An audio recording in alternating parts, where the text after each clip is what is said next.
The Grayson Jockey Club Research Foundation has funded research throughout CSU for decades now to allow us to not only accomplish our research goals but train future scientists. So the most recent grant is basically looking at some of the antimicrobial effects that mesenchymal stem cells has. We've brought together basic scientists with myself and our team. We clearly share an interest in stem cells and stem cell technology, and our lab works with mice and dogs in the clinic, and Laurie works with horses in the clinic, and just kind of evolved into a collaboration, really kind of cemented with graduate students that we both trained together. These are 7 other grants that I contributed to that were non-funded. A very important part of what we do is training the next generation. Dr. Pezzanite did her surgical residency here and is now carrying on in research, and she is going to be the next generation of translational scientists. Nowadays, research is a team sport. You got to be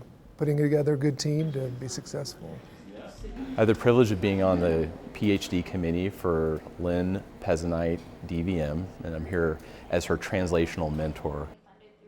Lynn is working on some really novel stem cell therapies that will help with orthopedic infections, either septic arthritis or infections within joints themselves, which humans also experience and can destroy joints if they're not treated appropriately. My research associate, Nikki Phillips, has a daughter, Mary Grace, and she has had severe orthopedic disease, and so she's had many different orthopedic surgeries to correct angular limb deformities.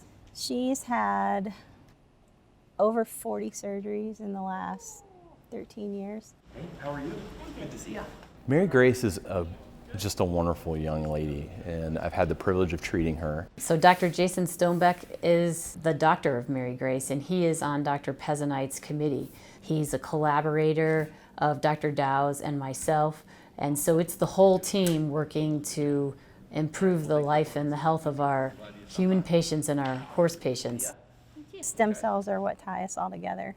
So one of the surgeries that she had to go through caused an infection due to decreased blood supply, and there were implants associated with it as well. When she developed the infection in the foot, it would have been nice for them to use the stem cells to kind of eliminate that infection in her foot instead of having to go through surgery twice to clean it up. There's a lot of hype around stem cell therapies now, and without that scientific support from Grayson, we would never be able to truthfully answer those questions. It's terribly difficult to get rid of orthopedic infections with metal in the body, and can be very traumatic to a human to have to remove those implants to get rid of an infection and then re-implant them at a later date. So if we can find some sort of therapy that would allow us to treat those infections and clear those infections, that would be a huge game changer for human medicine. This team wouldn't have been established without the horse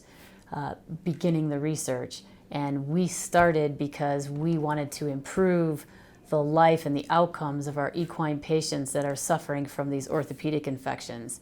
And it's icing on the cake that human patients can benefit as well, but that translational value is huge. Can you tell that he's my